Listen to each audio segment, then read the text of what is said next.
Prayer is the key. Don't leave it the same. Take something from God home tonight. In the mighty name of Jesus. In Jesus' mighty name. Amen. Father, we thank you tonight. We give you all the glory. We ask that you speak to us clearly. Let us hear and let us understand the purpose for which we have been created and born. We pray that, Lord, you will lift us to the next level of our lives and give us encounters in Jesus' name. Amen. Amen. Wow, have you got your Bibles here? Yes. Are you sure? Yes. Okay. Let me see your Bibles in your hands.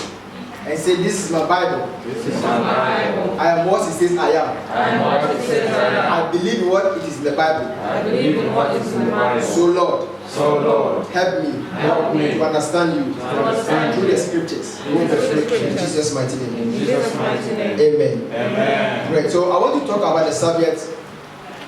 Under the broad topic is the kingdom of God, and then I have the subtopic which I've entitled God's purpose for my life. Let's all say together, God's purpose for my life. Shall we all say together once again? God's purpose for my life. One more time, please. God's purpose for my life. Hallelujah. Amen. You see the scripture our sister read. He's talking about a master builder. Say a master builder. Master builder. So when you look at the architectural design for this edifice or this environment or this building, you can see that it has been thought through. They didn't put the lighting on the floor. Neither did they put the entrance here. And then they put this fire whatever on the wall here. And they didn't carpet the roof. Hallelujah. What does it mean? It means the building has an owner, or it has a designer, or it has an architect. In the same way, you didn't just show up that one day you decided, oh, I will be called Mark, I will be called Edwin, I will be called Zachariah, I will be called Moses, I will be called Abraham. I want someone to give their son Moses the king. What do you think about it? You have a son, you call the son Moses. That's an old name, isn't it? Then you consider him So what it means is we have an architect, and the architect we have is God. So people say that, oh, I don't know what I'm supposed to do on earth. The purpose for which you're supposed to do on earth is for you. That purpose you have to inquire. That's why when you buy a material or you buy a paper, they give you a manual. Why? Some people I know from some countries, when they buy something, they don't read the manual. After the thing has spoiled, then they go back to the manual, they go and read the manual. Oh, actually, the manual said I shouldn't put the cable into there. It's okay. And some of the powers have gone step down. You need to step down. Everything is in the manual. So everything concerning your life as a human being, as a Christian, is in the Bible. So to discover God's purpose for your life under the kingdom of God, as we are talking about, one of the key elements is you need to recognize or admit. See, if you don't admit that you have a master planner, you didn't know what to do. Because even in schools, when you go to school, they have a curriculum. You can't just say, oh, I believe I was born a pilot. You sat in the aircraft and the pilot said that, oh, everybody, hello, hallelujah, hello. I was born a pilot. I was never trained. Will you sit in the aircraft? No. Will you? You will not, right? Why? Because before you become a pilot, you need to be trained. Good. So, for us to discover the purpose of God, when she was reading the scripture, she did well, isn't it? Let's come on. That was great. When she was reading the scripture, it said that there's a master builder.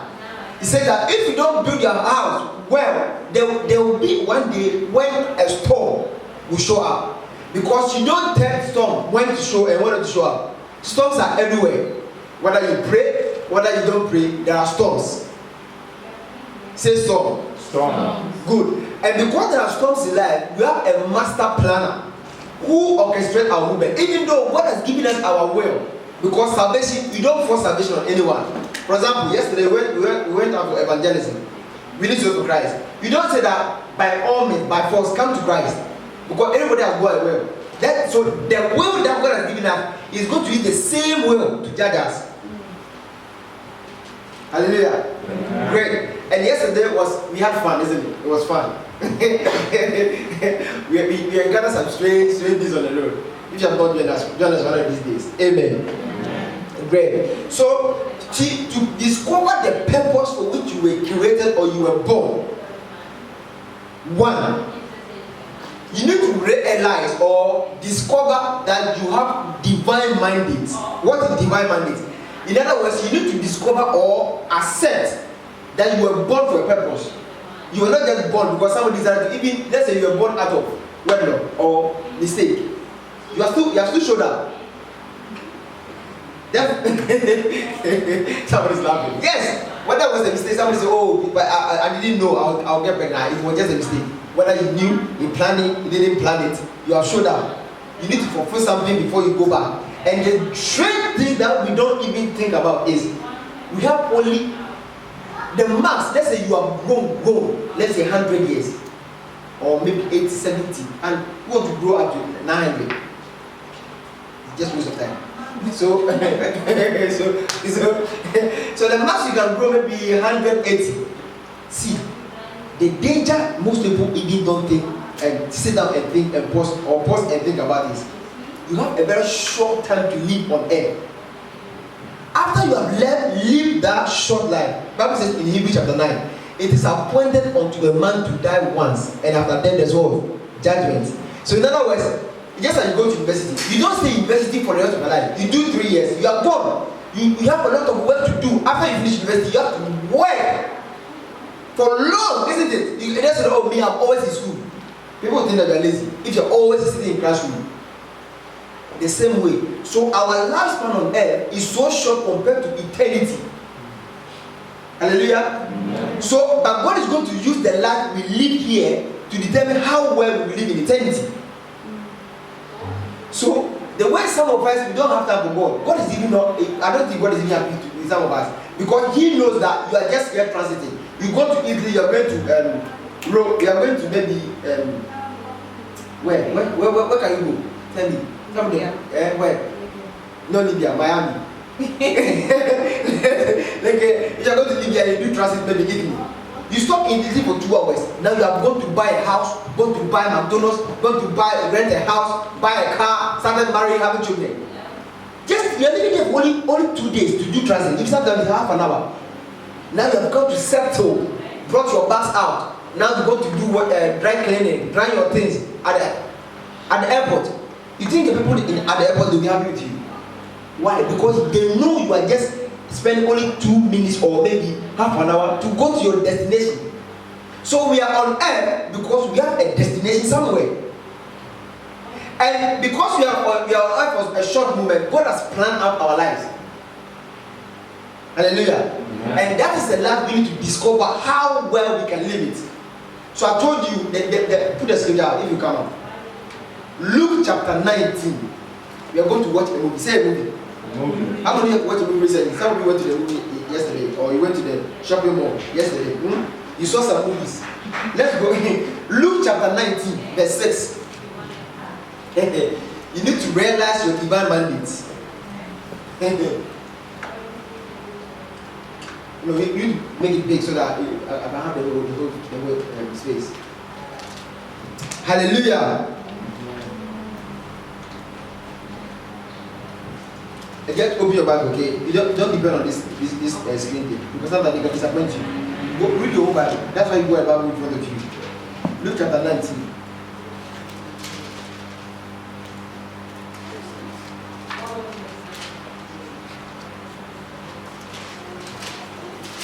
Chapter 19, verse 6 to just go verse 6 to maybe 21. So that I need the whole scripture. Hallelujah. Amen. 19 verse 20 verse 6, and he says, and he made haste and came down and received him, and when he saw it, they all murmured, saying, this was the saying of the guest with a man that is a sinner. And Zacharias stood and said unto the Lord, behold, say behold, behold. Say behold, behold. He said, behold, Lord, the half of my goods I will give to the poor, and if I have taken anything from any man by false accusation, I restore fourfold fourfold. And Jesus said unto him, this day salvation has come to your house. Say this day. This day. Say this day. This day. Say this day. This day. Salvation has what? Has come to your house. Jump to verse 11. Let's go to 11. That's when the movie started. I said 11. You're going to talk. 11. Oh, we did down. That's 11. 11. Go 7. Yes. And as they heard this thing, he added and spake a parable, because he was nigh to Jerusalem, and because they thought that the kingdom of God should immediately appear. Verse 12. He said, therefore, a certain noble man went into a far country. Say a far country. To receive for himself a kingdom and to return. Let me tell you, if somebody comes from the Buckingham Palace and tells you that the Queen has called for cabinet meeting with Gordon Brown, with all those past guys, and they come to give us information about all those things, are you going to believe or you're not going to believe? Because the person comes from there. So obviously you're going to believe what the person is saying. Right? So if you tell me anything from Malawi, that in Malawi you guys have street light everywhere, I've not been there, I will believe you. So Jesus is trying to tell us in his Father's kingdom, this is the way things work. And he said that a certain noble man, and let's go to verse 13. And he called his 10 servants, say 10 servants, and delivered them 10 pounds. I didn't bring 10 pounds, I would have given everybody 10 pounds today. No. Receive it then. Amen. And said unto them, occupy till I come. How many of us are occupying?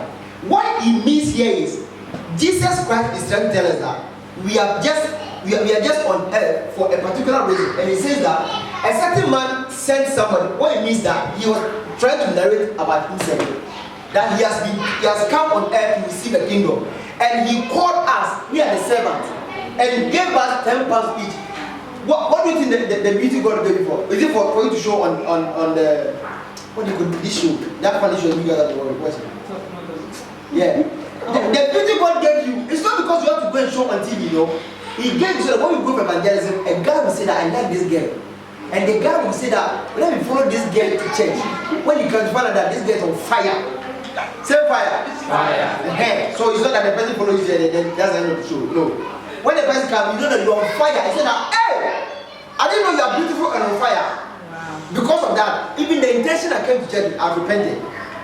Shout hallelujah. Hallelujah. All the ladies say hallelujah. Hallelujah. Don't go and be them and then that's the end of the show. So, 50 please. And it came to pass, it is come to pass one day you will not live on earth forever. He gave them 10 pounds each that I'm going on a journey. Like God has given you time, God has given you wife, God has given you children, God has given you resources, God has given you job, God has given you career, education. He said, I've given you this, all these resources I've given you, I've given them to you for a purpose.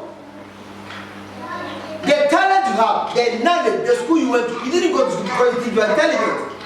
Look at some of the bad things you have done in the city nobody knows about. But God spared you. Do you know why He spared you? He spared you because He has an assignment for you. So He gave them 10 pounds each. God has given you time, given you children, husband, giving you family, because He knows He's going to give you an assignment with what He's given you. Let's see what they give with their thing God has given them. People say, why would this person do that? If it was me, I wouldn't have done that. I would have done better. You haven't done worse. The time God has given you, and they always say you are busy. But the time God gave them, it was for a purpose. What are you doing with it? Ask somebody, what are you doing with the time God has given you? Ask the person. What are you doing with my time? Because let's watch the movie. This is part 1. Let's go to part 2. Nice movie. This one I'm watching for free. You should be clapping your hands for Jesus. Me, I'm the narrator of the movie. And it came to pass that when he was returned, Jesus is coming back. He's going to return. He's telling you that this man went far country. In other words, God has sent Christ to come and die, to give into your hands grace, favor, anointing, blessings, to restore the dominion mandate unto you. And he says that he was returned. In other words, he is coming back, having received the kingdom. Then he commanded these servants. He told them, occupy till the time. See, God says, occupy till he comes. And you tell him you are busy. Then he commanded these servants to be called unto him, because God is going to call us unto himself. And he's going to judge everybody, one after the other, one after the other, one after the other. What did he do? Whom he had given the money, because to whom much is given, much is expected. That he might know how much every man had gained by trading. Then came the first, saying, Lord, thy 10 pounds had gained 10 pounds more. Tell somebody, double what God has given you. Tell the person, Double what God has given you. this is serious. So this is just telling you that the kingdom that we say we are Christians, the kingdom of God, Holy Ghost fire. He said it is like this. Any parable Jesus spoke about in the Bible, he spoke it for a reason. Look at what he said. Then came the first. It's okay, just stay 17. He said unto him, well done, good servant. Is God going to say well done to you when he comes? Or you think he's not coming back? Don't fool yourself. He's coming right back. He's coming to ask you, what did you do with the knowledge I gave you? What did you do with the time I gave you? What did you do with the souls I gave you? The family members that are not born again. How many times did you pray for them? He says that good servant. What is the reason why he said good? Because thou hast been faithful in a very little house. Thou authority, then take authority over 10 cities. So in heaven, God will give cities. No houses. The way some of you are killing or taking all your blood to buy one house. God said that in heaven, I will give you 10 cities. People will have cities in heaven. Say amen. Amen. People will have got cities in heaven, not just one flat with no lift. No! 10 cities. Jesus said that in heaven, I'm telling you what God will do in the last day. He's telling you. Before, when he came, he was telling them. He says that, verse 18, and the second came saying, Lord, that 10 pounds had gained 5 pounds more. Verse 18. 18. It's not going. Oh, we were there. Sorry, go back again. I didn't see. Sorry. Okay, 19 then. Just take 19. And he said likewise to him, be thou also over 5 cities. Verse 20. And another came. Say another. Another. Don't be like another. Tell the person, don't be like the other. Don't be like the other. The other came up because see, God will call everybody one after that. See, people say that in heaven, I have questions to ask Jesus. You will see Bob Marley, you will see D.K. Poison, you will see Beyonce. To dance, eh? You think you're going to dance in heaven with Beyonce songs? Let me try it. You can't be sing God to answer God one question because the Bible said the brightness of the day were light. So there's no light up, there's no light, or they are consuming a lot of energy. No. The presence of God is that flood of light. How will you go and pass? You go and ask God question in the flood of light. How? See, the way some of us don't fear God there. But one day we'll do a revelation. The Bible says that one angel has about 7 horns. An angel. Angels are not the small things you see in TV. They are flying around like that. Angels. One angel is huge and tall. 7 horns, 7 heads, and 7 eyes around the head. Don't joke with God. And he said likewise to him, what will God tell you when he comes from eternity? And he says, he tells you, what did he say? Lord, behold, here is that 10 pounds. God is doing accounts. God said that you have been faithful with the little one I'm giving you. Some of you want to build businesses. Fantastic. Clap your hands for business people. Clap your hands. So you think you You can build a bigger business when you don't take key interest in the things of God. How? Let me tell you, you can build it, okay, by sacrificing, it may not happen. Because you feel that, oh, when I have a business, I'll be more disciplined, I'll have more time business. It's a lie. Because the state of the heart is the same wherever you go. Like the way you just come to church late. He says get them tired. Because God wants to tie. So you think that, oh, he says that because you have been faithful in the little one, I will give you more cities.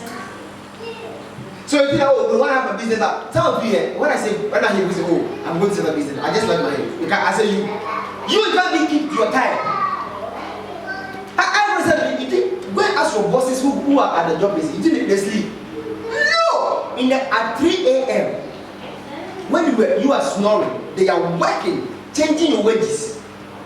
Planning about when they are going to sack you. When they will demote you and reduce your hours. Making sure they will cut some hours out. That's what they do.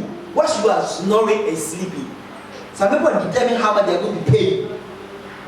The people that they only pay you money that you will get, and later they say that, oh, we are giving you too much money, so bring the rest and give you back. You are very loyal to them. Than this God that you are going to spend the whole eternity. You are only here for almost 70. Some of you are 30 something. You have 40 something more or 50. At least you have maybe 70. God is going to call you. Then the rest of your whole life is going to live with God. So what are you going to go? And when God opens your account, is zero, nothing. See, when in heaven God opens a book like this, zero, no work. Late teacher, I'm busy, I'm working hard. I have overtime, busy. Zero, nothing. Why some people when they open their books, full of scriptures, full of good work, that is that thou well done, faithful servant. 10 cities in heaven compared to 1 city yet you pay land bills. In heaven, no land bills. James water look at the water. Not the 21, I need to end now, we need to pray. Huh? 21 please. See, look at a lazy man speaking. He said the last one said that what's the 20? Let's have 20 because so that we can understand 20. Are you enjoying the preaching? Yeah. Is it a good preaching? Yeah. Are you sure? Yes. It is good, I know. That's why you got quiet. And another came, saying, Lord, behold, here is thy temple. Sleep. God has given you a nice car, nice house. Just open your house so that people come there for rehearsal or something. No. My house is not like, but you can have party that can accommodate 50 people in your house, and you are blowing the window, boom. You are shaking your body, When you come to church, you are dancing. Oh me, I don't dance in public, you know, because I'm the CEO of communion labor, something, and I don't have time for church, you know. When you come to the next ground, you do like this, you're sweating. When you come, you are tired. Come to church and dance. You stand there, show your power. Because of your legs, they give you your mouth.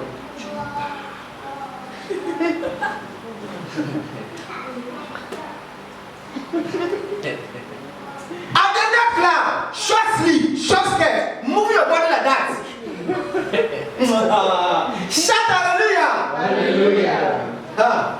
And another came. People be passionate about the things of God. Yes. See, people that they don't, people say that we love God. They are lying you because see, man, please come. You're going to be married, God, come. If you love somebody in public, you can hold the person like this. Hey. My lover. Say my lover. And you move because you love the person, you don't care what people say in heaven or around. And sometimes they will put their right hand in their pocket like that. A woman and a man in the pocket. And go like this. Hey. Yeah! That one you don't fear.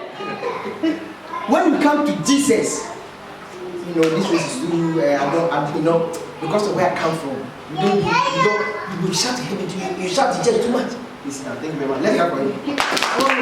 You shout to church too much. I don't want to shout it.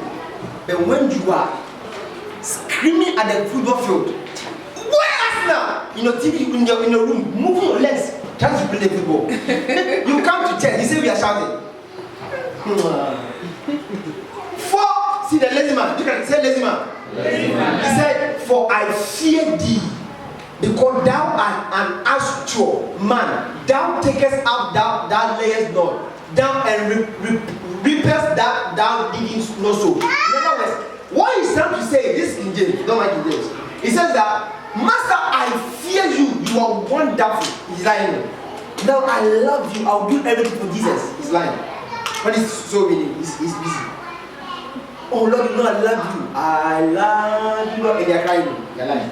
Because when you want to see somebody's lying, check the person's heart. Because sometimes people don't know they are lying to God. Check the person's zeal for the things of God. How strong the person is with the things of God. So you people think I'm serving God this way because I'm a pastor. No! There are people there's some people who know me before I became a pastor. I'm not serving God because I'm a pastor. I'm serving God because I know I don't have time and I've been given resources to give account. I have to give an account. So if you think you're serving God for me, you're a joker. 22.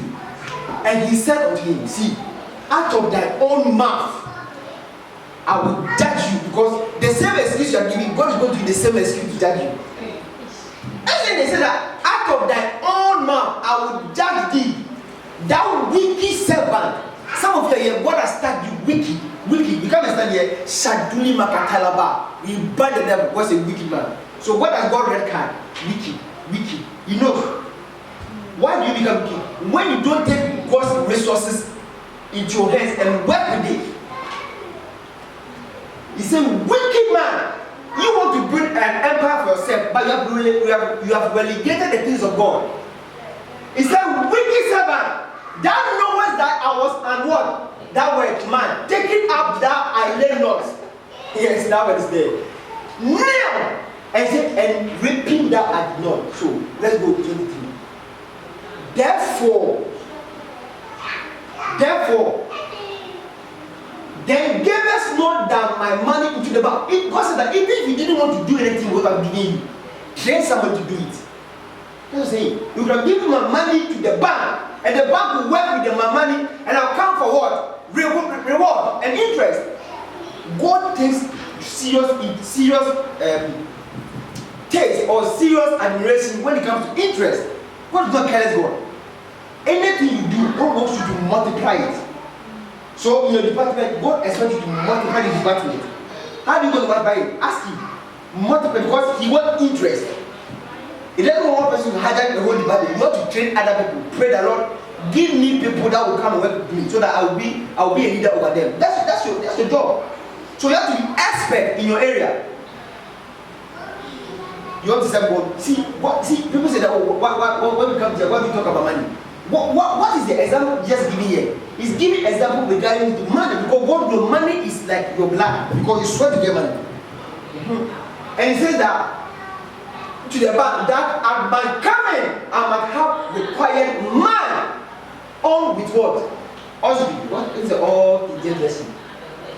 And he said unto them that stood by, take from the man everything I'm giving you. And God says, I'm going to take everything from you now. He said that take from him the pound and give it to him who has 10 more. Don't be surprised when God begins to bless you more than you, because he said that the little one God has given you, God said that I'm going to take that one from you, and I'm going to give to the person who has got 10 cities.